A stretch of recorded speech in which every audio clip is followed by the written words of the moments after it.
warahmatullahi wabarakatuh. Perkenalkan, saya Atifa Siregar dengan NIM 0601231012, Prodi Ilmu Perpustakaan, Fakultas Ilmu Sosial. Di sini saya akan membuat video untuk memenuhi tugas UAS. Baiklah, saya akan menjelaskan pertanyaan yang keenam, yaitu bagaimana pelaksanaan HAM di Indonesia versus bagaimana menurut saudara, apakah ada keluhan masyarakat tentang HAM di Indonesia? Apa solusi yang harus dilakukan? Hak adalah kekuasaan atau wewenang yang dimiliki seseorang atas sesuatu. Istilah hak asasi menunjukkan bahwa kekuasaan atau wewenang yang dimiliki seseorang tersebut bersifat mendasar. Tuntunan-tuntunan hak asasi merupakan kewajiban dasar yang harus dipenuhi karena bersifat fundamental. Segala hal lain atau hak yang bukan asasi atau hak derivatif bisa dikatakan sebagai penjabaran dari hak-hak ini. Karena hak asasi bersifat mendasar atau fundamental, maka pemenuhannya bersifat imperatif. Artinya hak-hak itu wajib dipenuhi karena hak-hak ini menunjukkan nilai subjek hak atau perintah yang harus dilaksanakan.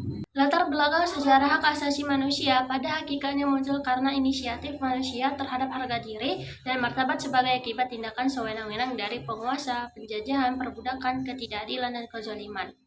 Oleh karena itu, perkembangan perjuangan hak asasi manusia sesungguhnya sangat tergantung pada konteks daerah dan zamannya. Dengan demikian, kendati hak asasi manusia bersifat universal, tetapi corak dan hasil perjuangannya di masing-masing tempat dan waktu memiliki perbedaan antara satu negara dengan negara lainnya.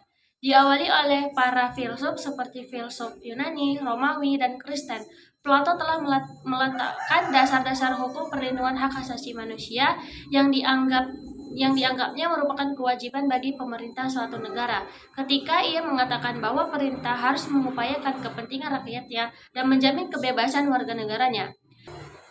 Pelaksanaan hak asasi manusia atau HAM di Indonesia memiliki dinamika yang cukup kompleks. Secara umum, Indonesia telah memiliki kerangka hukum dan kelembagaan untuk melindungi dan memajukan HAM, seperti pengesahan berbagai instrumen HAM internasional, pembentukan Komisi Nasional HAM atau Komnas HAM, serta pengaturan mengenai HAM dalam perundang-undangan seperti Undang-Undang Hak Asasi Manusia. Menurut pengamatan, masyarakat Indonesia masih menyuarakan beberapa keluhan terkait pelaksanaan hak asasi manusia atau HAM di negara ini. Keluhan-keluhan tersebut perlu mendapat perhatian serius dari pemerintah dan pemangku kepentingan lainnya untuk mencari solusi yang komprehensif. Salah satu isu yang sering dikeluhkan adalah masih adanya kasus-kasus pelanggaran HAM, khususnya yang dilakukan oleh aparat keamanan. Masyarakat menyoroti penggunaan kekerasan berlebihan dalam penanganan demonstrasi atau unjuk rasa, serta tindakan penyiksaan dan penangkapan sewenang-wenang. Hal ini menimbulkan rasa ketidakamanan dan ketidakpercayaan warga terhadap aparat penegak hukum. Isu lain yang juga menjadi keprihatinan masyarakat adalah masalah diskriminasi dan ketidakadilan yang dialami oleh kelompok-kelompok rentan seperti kaum minoritas, masyarakat adat, dan perempuan. Mereka seringkali menghadapi berbagai bentuk perlakuan yang tidak setara, mulai dari pembatasan akses terhadap pelayanan publik hingga tindakan kekerasan.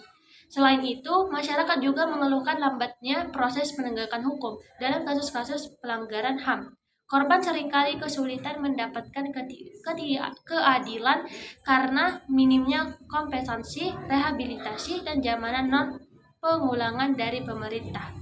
Nah, untuk mengatasi permasalahan-permasalahan tersebut, pemerintah perlu mengambil langkah-langkah strategis dan komprehensif. Pertama, harus ada upaya penguatan dalam penegakan hukum yang adil dan tidak pandang bulu, termasuk memberikan sanksi tegas bagi pelaku pelanggaran HAM. Kedua, perlu dilakukan reformasi kelembagaan terutama pada aparat penegak hukum dan keamanan agar mereka dapat menghormati dan melindungi HAM. Ketiga, pemerintah harus meningkatkan perlindungan dan pemberdayaan kelompok rentan, termasuk dengan memastikan akses yang adil terhadap pelayanan publik. Keempat, pengawasan dan akuntabilitas publik atas kebijakan dan tindakan pemerintah harus diperkuat, termasuk melalui peran serta masyarakat sipil.